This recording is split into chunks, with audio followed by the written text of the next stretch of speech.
Vivat cor Jesu per cor Mariae. Hiduplah hati kudus Yesus melalui hati Bunda Maria. Sahabat yang terkasih dalam hati kudus Yesus, salam jumpa dalam resi renungan singkat Dehonian hari ini. Mari kita persiapkan hati kita untuk mendengarkan sabda Tuhan dalam resi hari ini. Semoga hati kudus Yesus selalu merajai hati kita semua.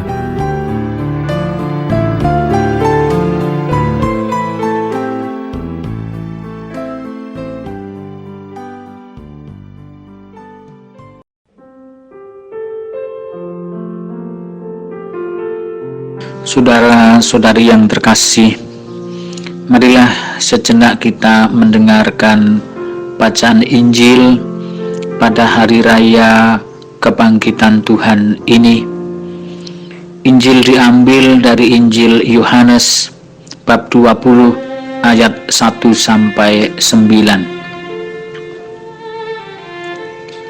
Pada hari pertama minggu itu, pagi-pagi benar, ketika hari masih gelap, pergilah Maria Magdalena ke kubur Yesus, dan ia melihat bahwa batu telah diambil dari kubur. Maka ia berlari-lari mendapatkan Simon Petrus dan murid yang lain yang dikasihi Yesus. Ia berkata kepada mereka, "Tuhan telah diambil orang dari kubur, dan kami tidak tahu di mana ia diletakkan." Maka berangkatlah Petrus dan murid yang lain itu ke kubur. Keduanya berlari bersama-sama, tetapi murid yang lain itu berlari lebih cepat daripada Petrus, sehingga ia lebih dahulu sampai di kubur. Ia menjenguk ke dalam dan melihat kain kapan terletak di tanah, akan tetapi ia tidak masuk ke dalam. Maka tibalah juga Simon Petrus menyusul dia dan masuk ke dalam kubur itu. Ia melihat kain kapan terletak di tanah, sedang kain peluh yang tadinya ada di kepala Yesus tidak terletak dekat kain kapan itu, tetapi agak di samping di tempat yang lain dan sudah tergulung.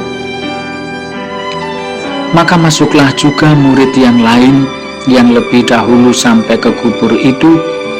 Ia melihatnya dan percaya, sebab selama itu mereka belum mengerti isi kitab suci yang mengatakan bahwa ia harus bangkit dari antara orang mati.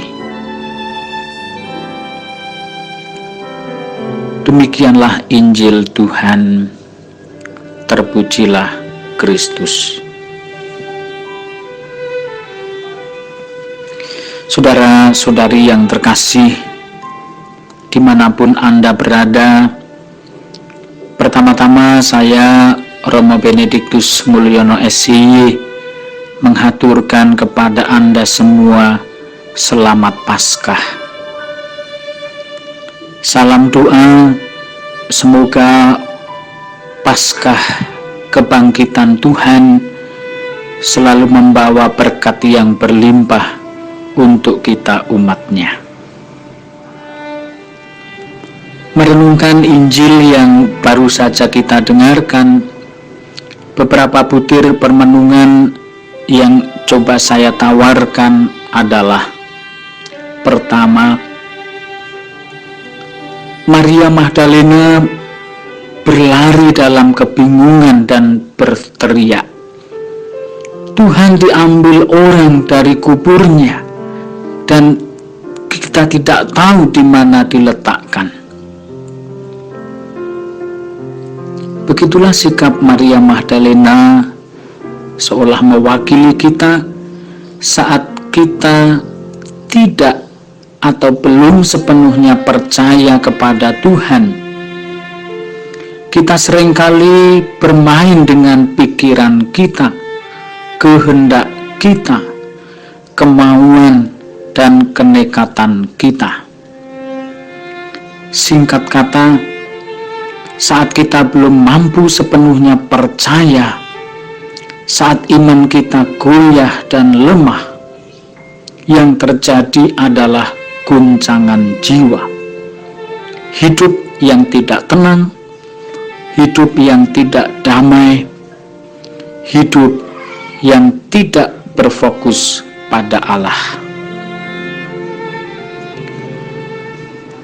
Hal yang kedua yang saya renungkan adalah,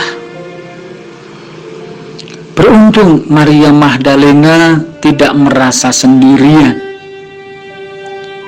Ada Simon Petrus dan murid yang lain.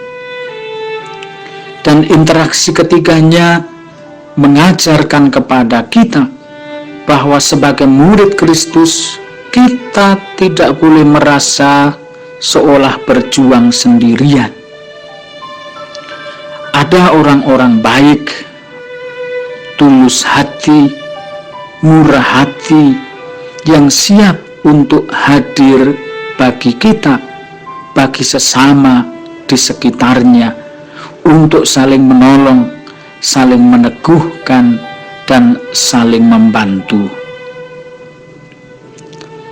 Maka marilah kita bangun kebersamaan itu, entah dalam lingkup keluarga, lingkup gereja, lingkup masyarakat, lingkup tempat tugas pekerjaan, kelompok-kelompok dan lain sebagainya. Kita bangun kebersamaan dengan penuh keterbukaan bahwa adalah membahagiakan, hidup memberi dan saling berbagi di antara kita. Berbagi kasih, perhatian, dukungan, cinta, dan banyak hal lain yang bisa kita buat untuk memperdalam makna kebersamaan. Saudara-saudariku yang terkasih, butir permenungan yang ketiga yang saya renungkan adalah, apa arti Paskah? Apa arti merayakannya dalam kehidupan kita sehari-hari? Merayakan Paskah berarti merayakan karya penebusan Allah bagi umat manusia melalui sengsara, wafat, dan kebangkitan Yesus puteranya. Kebangkitan Yesus menjadi jaminan kebangkitan kita. Lalu bagaimana kita dalam hidup keseharian menghidupi makna Paskah itu bagi diri kita sendiri? Pemazmur mengajak kita untuk berseru dalam refren antar bacaan hari ini. Pada hari ini Tuhan bertindak, mari kita rayakan dengan gembira.